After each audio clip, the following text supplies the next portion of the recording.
¿Qué sentiste cuando se acabó la guerra? Eh, bueno, sentí una gran alegría porque la guerra no da alegría. La guerra más bien lo que da es tristeza, Entonces, y da dolor, sufrimiento. Yo creo que la guerra no es una fiesta, ¿verdad? claro. No es...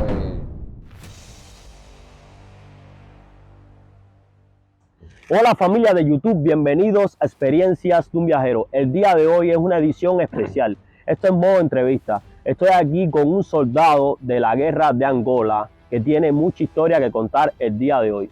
Su nombre es Jorge Bernal Herrera. Jorge Bernal Herrera. Y el día de hoy vamos a hacer una conversación muy entretenida, una conversación histórica. Muchas personas saben sobre la historia de la guerra de Angola, esta guerra que hubo en el tiempo de antes contra Sudáfrica, ¿no? Sí, una guerra que Sudáfrica con Angola, contra Angola. Contra Angola. Ellos quisieron, según la historia, los sudafricanos penetraron al territorio angolano y querían tomar una ciudad clave, ¿ves? Fundamental. Okay. Querían llegar a Luanda. A Luanda. Entonces, eso fue en el año 1975. No pensaba ir yo todavía allá, era un niño, yo tenía 9 años. Bien joven. Es que la guerra duró 16 años, de 1975 al 1991. ¿ves? Ahí me tocó ir en los finales, a finales del 87, ¿ves? Okay. Me tocó a mí. Yo era joven, tenía 19 años, pero bueno, antes de comenzar, para que comprendan ¿no? El que va a ver la entrevista o el reportaje, todo fue según la historia, ¿no? Sí. Como te decía, Sudáfrica penetró a Angola y tomó más del 50% o 70% del territorio. Wow.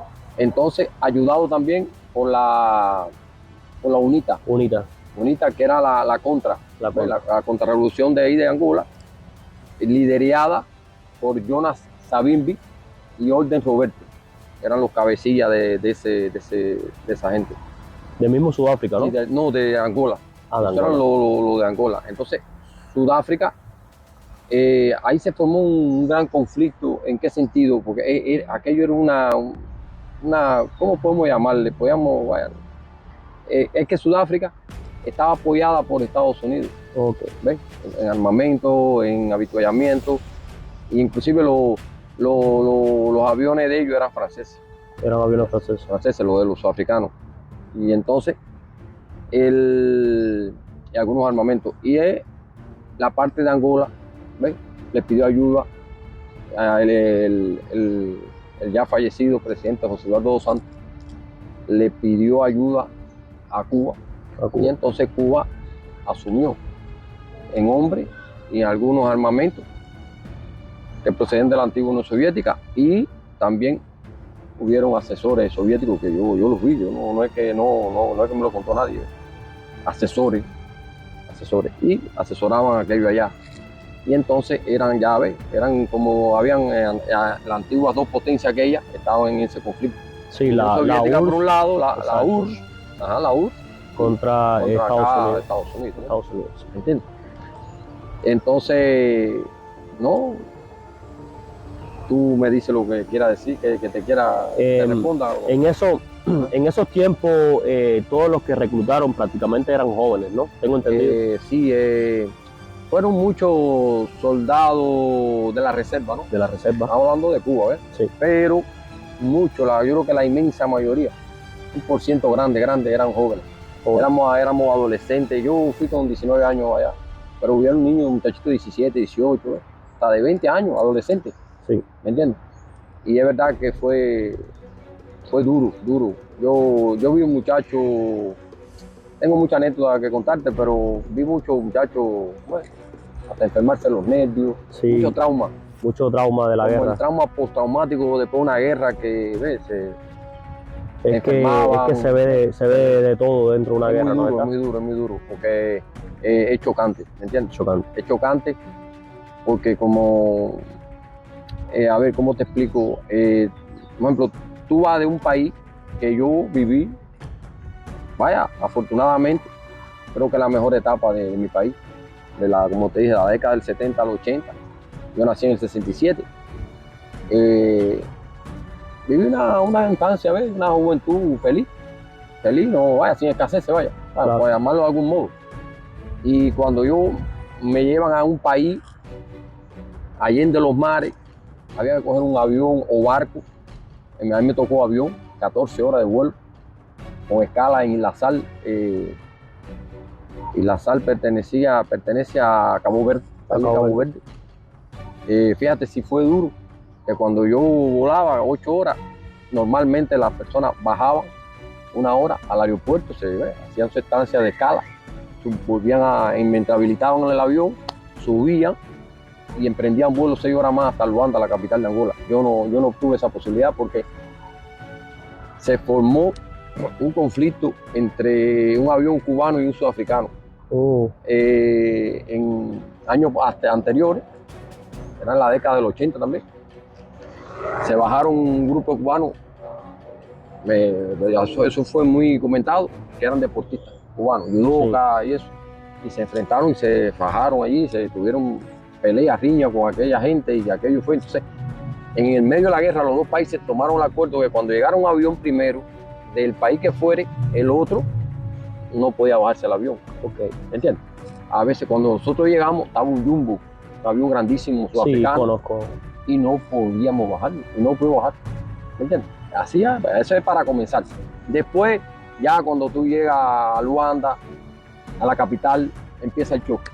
¿Ves? Empieza ya a ver personas indigentes, muchachitos. Cuando en la unidad de tránsito que estábamos, yo pasé 18 días en Angola. Estuve en la primera unidad que le llamaban La Muñeca, porque era una fábrica de muñecas y la transformaron por una unidad. Imagínate. Wow. Yo fui, en la época a mí me tocó, ya estaba a punto en febrero, alrededor del 14 de febrero del 88, de 1988, casi se inició la guerra de Cuito-Cuanabal, sí, en la región de Menón. Entonces, a mí me tocó ir normalmente se iba, ¿no?, de relevo, pero tuvimos nosotros que irnos de refuerzo. Refuerzo. Ahí fue, apelando a la memoria, ahí fue una unidad grandísima que había en Cuba, Baraguá, los mangos de Baraguá, de Oriente. Fue Plaza de La Habana, y a mí me tocó irme, yo fui de infante. ¿Sabes que el infante es el que va en la dotación al lado de los tanques? T-55. T-55. Si has visto alguna película de guerra, principalmente soviética, ahí sale mucho. Conozco personalmente esos tanques. Los T-55 son impresionantes, es como decimos nosotros, una bola de hierro, un monstruo. Y íbamos la dotación era 3 y 3, los infantes.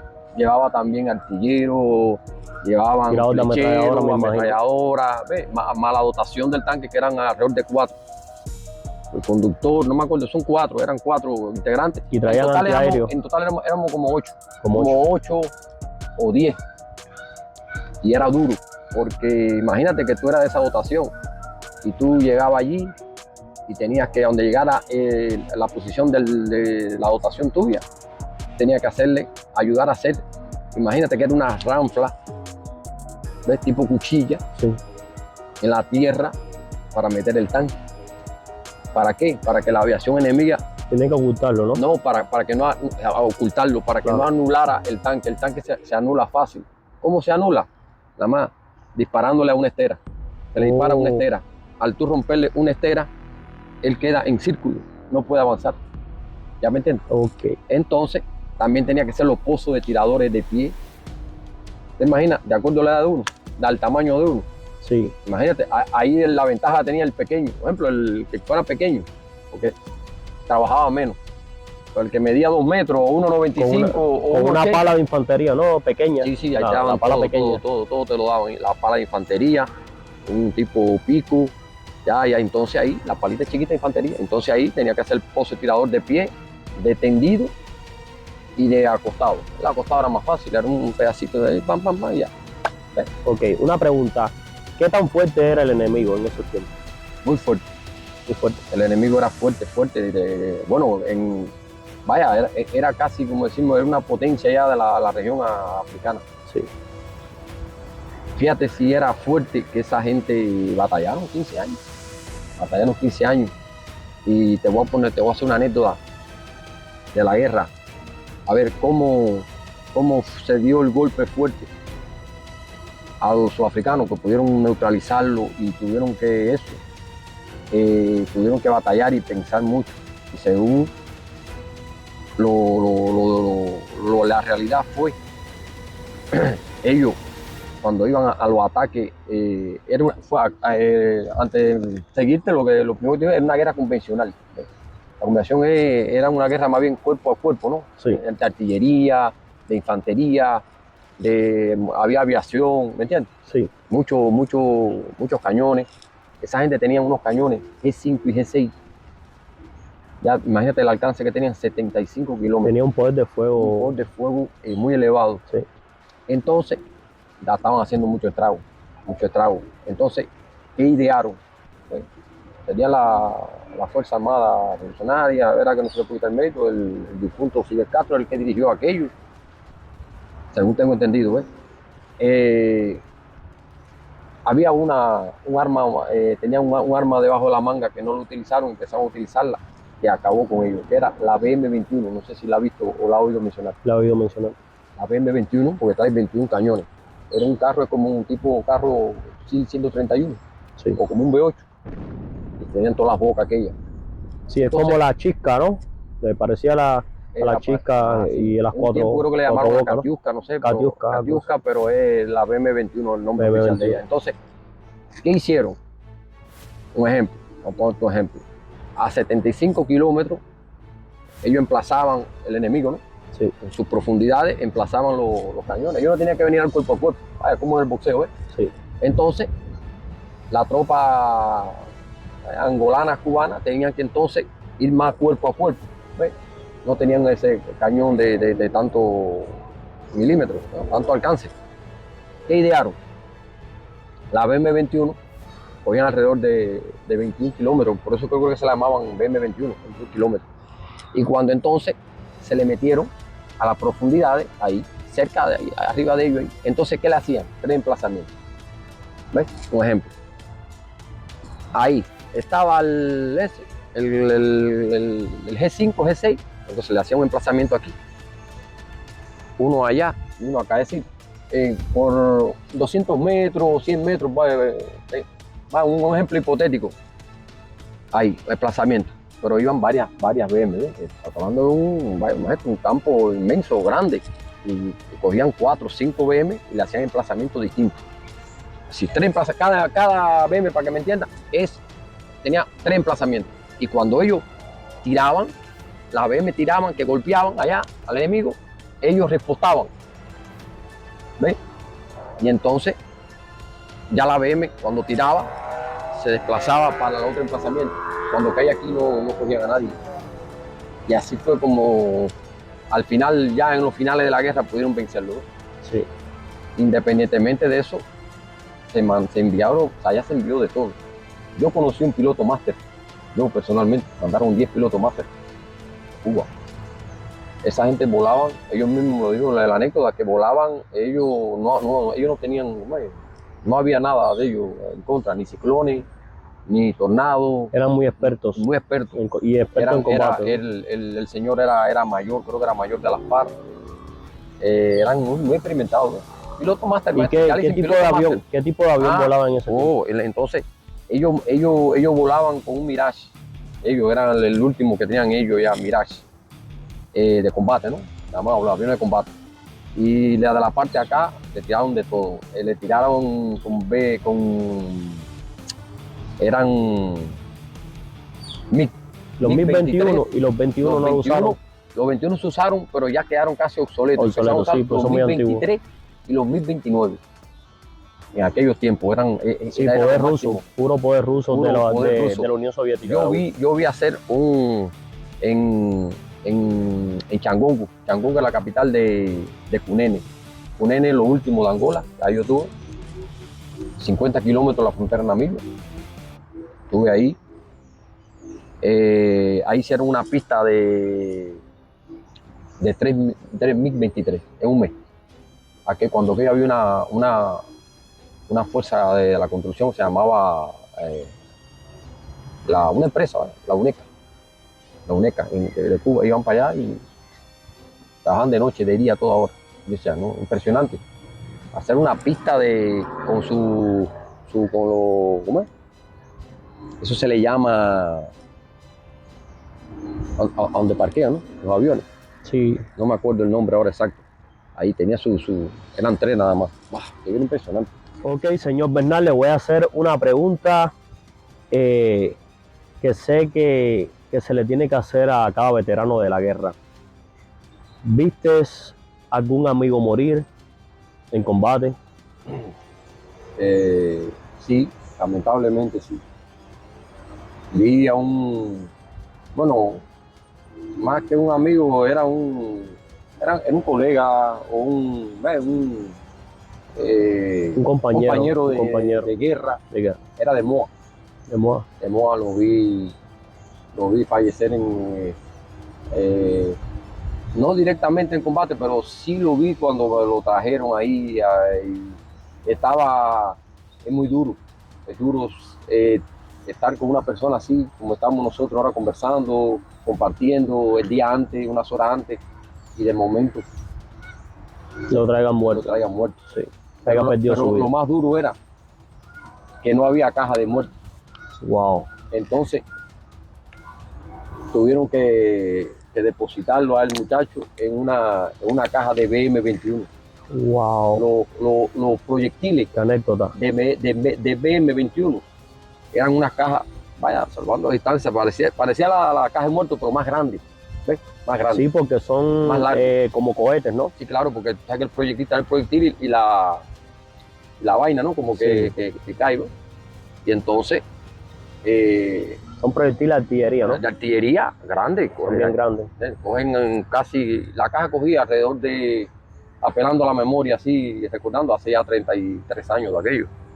Uno debe haber coger un 80 pegadito a los 2 metros, ¿eh?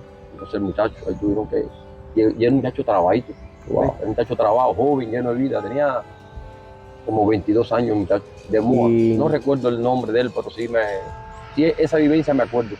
¿Y él pertenecía a la artillería? Sí, pertenecía a nosotros, al grupo táctico. ¿Qué pasa? Que los grupos tácticos se conformaban cada grupo táctico tenía, si mal no recuerdo, tres tanques de guerra, ¿eh? 3 tanques.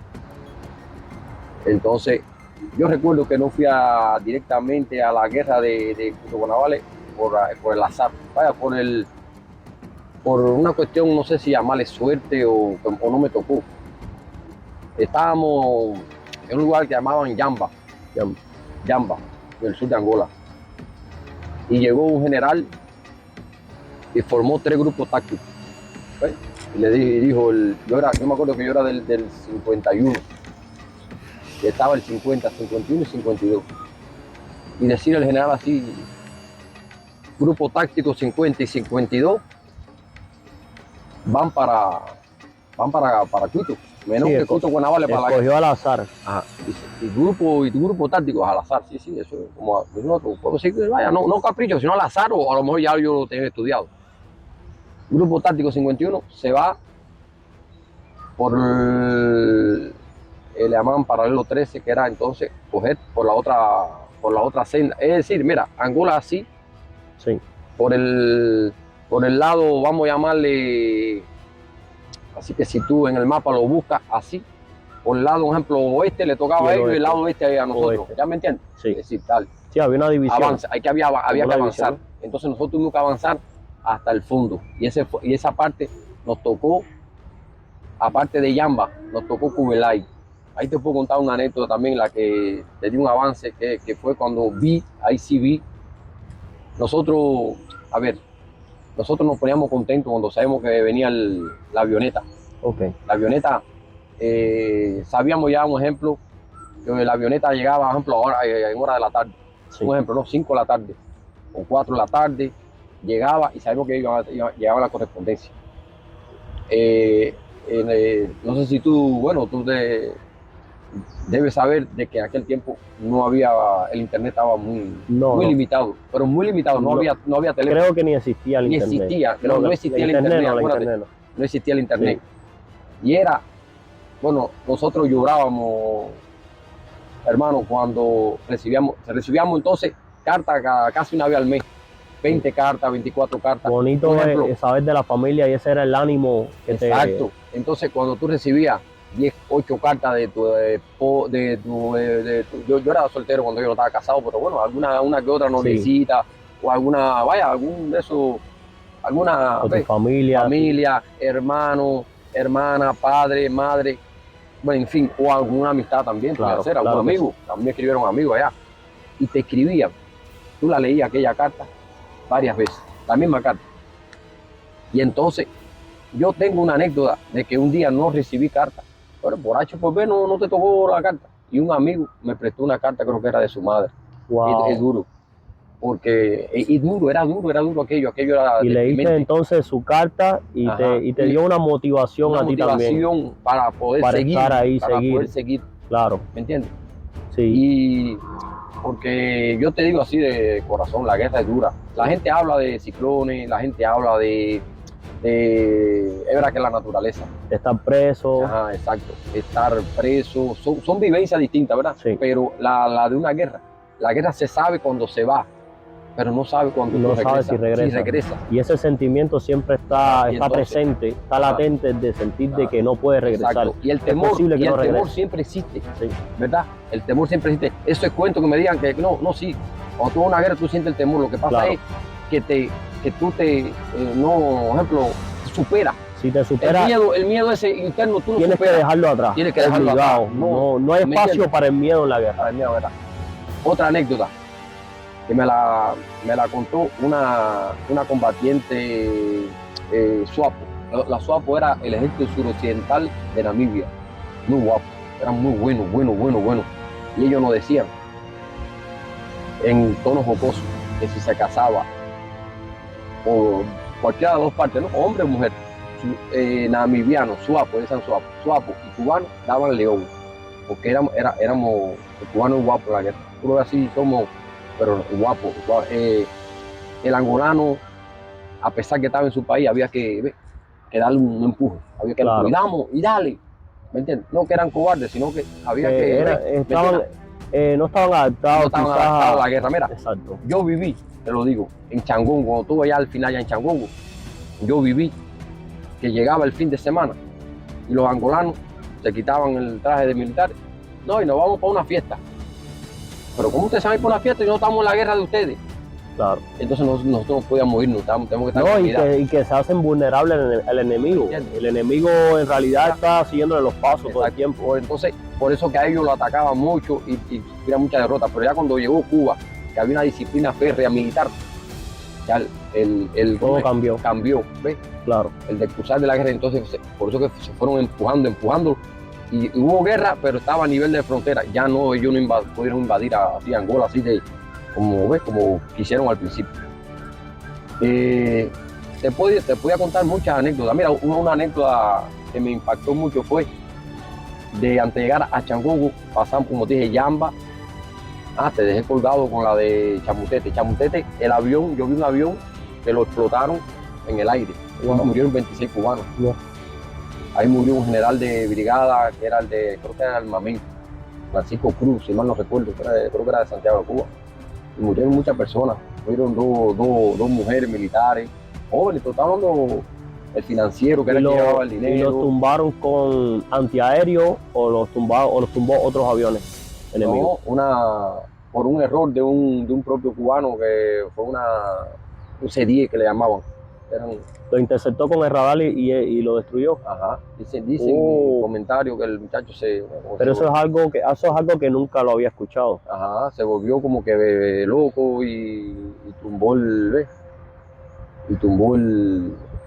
fue como que mal de la cabeza. Sí. No se puede ahora decir que fue adrede, ¿ves? Sí, claro. Pero el muchacho no estaba en su cabal.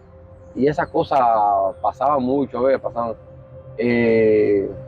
Sí, Sí, no eso mucho, sino que es parte de la guerra. Es parte de la guerra. La guerra tiene muchas cosas oscuras, negativas. Igual que, cosas que pasan. mira, igual que la gente quería contarle que entonces después de ahí, de Chamutete, nos mandaron a hacer caravanas. Y yo hice 2 caravanas en mi vida allá en Angola.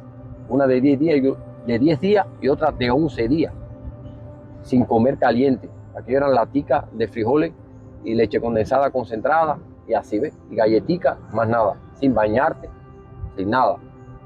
Entonces es muy duro. Entonces ya la última caravana fue de 11 días, y cuando llegamos a Cubelay, un pueblecito, Cubelay, ahí nunca se me olvida, llegó un helicóptero, y llegó a un alto oficial, no me acuerdo si era ahora general o era coronel. Y entonces en ese momento le dijeron, bueno, mira, llévese a un angolano que ya está de licencia, licenciado, Sí, del ejército. Como que estaba ya listo. Sí, listo, ya estaba licenciado, ya había cumplido ya con su misión de lo militar.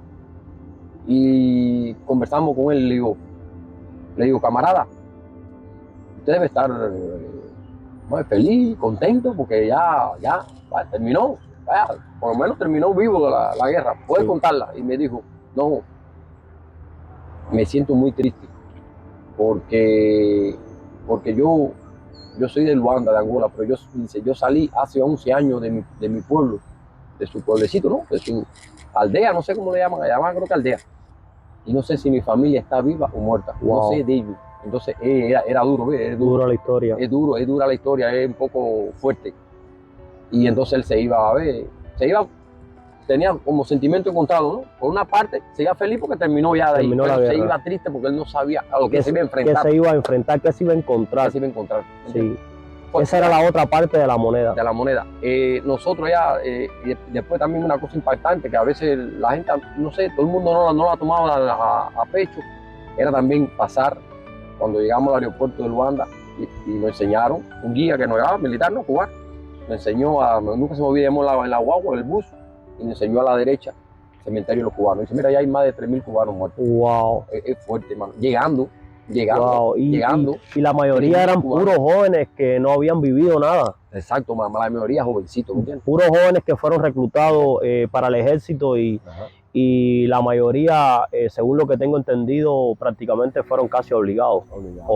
Eso es un dato que se esconde, un dato que no se habla. Exactamente. Y es así, fue real. Y así mismo. Y mira, un impacto también que tuve de Angola fue que, no te lo voy a negar, no, yo estando en la unidad allá en Luanda, nos fugamos a comer algo, porque tú sabes cómo es la vida. Y llegar a una candonga, ¿ves? Se le dice candonga, ¿no? Candonga es como una feria. Es como una feria que venden de ventas. De venta, ahí venden de como todo. Un mercado también. Un mercado informal. Y íbamos a comer pollo frito, no sé qué, y te lo digo, y la gente vendía las prendas, el cubano iba con un traje, vendía el cinto, yo vendía el cinto, vendí el traje, no lo vendí, el pantalón no, pero la chaqueta creo que la vendí, no la vendí la chaqueta, fue el cinto, y los zapatos no los iba a vender tampoco, pero no venda los zapatos, porque a la hora de irte después.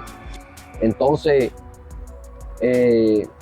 parquear un camión ahí, un CIL 131 de angolano, y bajárselo el ejército y coger niños de 11, 12 años y tirarlo como saco de papa. Wow. Reclutado para la guerra. Entonces, esos eran los casos, como el que te dije anteriormente, que después se pasaban 10, 11 años y quedaban vivos. Estaban obligados también. Obligados, porque era la guerra, y entonces allí cómo iban a reclutar. No había una organización, era la guerra. ¿Me entiendes? Es duro, es lo que tú dices, tiene mucha cara la moneda, no tiene solamente 2 caras en una guerra, tiene muchas caras, y es difícil. Como también llegamos a Changongo en caravana, y para pasar había un río como así, mira, se me da un parecido aquí al del Demoy, así un río ancho, grande, caudaloso, era mucho más caudaloso que ese. Y tuvimos que pasar con carros anfibios. Los carros anfibios, esos que les montan los carros arriba, tuvimos que pasar en esos carros porque no había puentes, lo habían destruido los sudafricanos. Y cuando llegamos, nunca se me olvida esa anécdota que dicen los angolanos: cubanos, no prendan fósforo aquí a las 6 de la tarde, que los sudafricanos bombardean, los detectan, la aviación. Exacto, los detectan. Y nosotros Es lo que te digo, que nosotros el temor, el miedo, el temor, uno lo aparta. Y me imagino conocer un terreno, llegar a un terreno desconocido, Ajá. que no están preparados porque ni tan siquiera es parecido a Cuba. Claro. El terreno, eso afecta mucho. No, tú no conoces el terreno. Exacto. Es como caer en una trampa, ¿entiendes? Exacto. Me imagino que cayeron mucho en trampas de minas, zonas minadas. ¿Cómo llevaban eso con las zonas minadas? ¿Cómo era eso? Explícame esa parte. Pero déjame terminarte la anécdota. Ahí cuando llegamos le dijimos al angolano, se le dijo, no te preocupes, camarada, que cuando ellos se enteren que aquí hay cubanos, no hay más bombardeo. Y de verdad que mínimo, bueno, fueron mínimos, pero no, mínimo no, prácticamente se fue a cero. Porque ya hubo un respeto cuando Cuba empezó, cuando digo Cuba, la tropa cubana angolana empezaron a empujar a aquella gente y lo llevaron hasta la frontera. Y ahí se estaba ya ganando la guerra. Entonces ya, hubo un respeto, ya ellos no, ¿me entiendes? Entonces, ¿cuál es el objetivo de la SWAPO? Que mucha gente no lo conoce. Eso era un ejército, era el ejército progresista de Namibia. Pero que Namibia, acuérdate, estaba invadido por Sudáfrica. Entonces Sudáfrica tenía invadido, era como colonia, ¿ves? Lo tenía a Namibia, perdón, y de ahí, como Namibia tenía frontera con Angola, ellos atacaban Angola, ¿ya me entiendes? Ya entiendo. Entonces, los namibianos, ¿qué hacían? Salían de Angola, querían coger una ciudad importante, ¿ves? Para tomar el poder provisional y declararse, ¿ves? Territorio libre y obligar a aquella gente a que, a que hubieran elecciones libres, etc. Y no lo dejaban porque en el tramo de la frontera de Angola a la ciudad principal había un desierto. Wow. Y entonces ahí perdían la batalla, ¿ves? Claro. Entonces, hasta que ya llegaron cuando Cuba ya se enfrentó y lo derrotó en aquellos combates finales allá del año 88, casi llegando al 89. No sé si tú sabes una anécdota que hay que los aviones, esos másteres, esos cubanos, bombardearon una hidroeléctrica en Calhueque, allá, y me acuerdo que hubo un sudafricano herido con sangre, puso en africano, ¿no? Que es como el dialecto de ellos, ¿no? Sí. Los cubanos nos rompieron el corazón. Así, eso salió en todo, en el mundo entero. Y entonces ya ellos tomaron, ahí fue donde entonces tuvieron que sentarse a una mesa de negociación y el famoso acuerdo tripartita, ¿ves? Entre Cuba, Angola y Sudáfrica.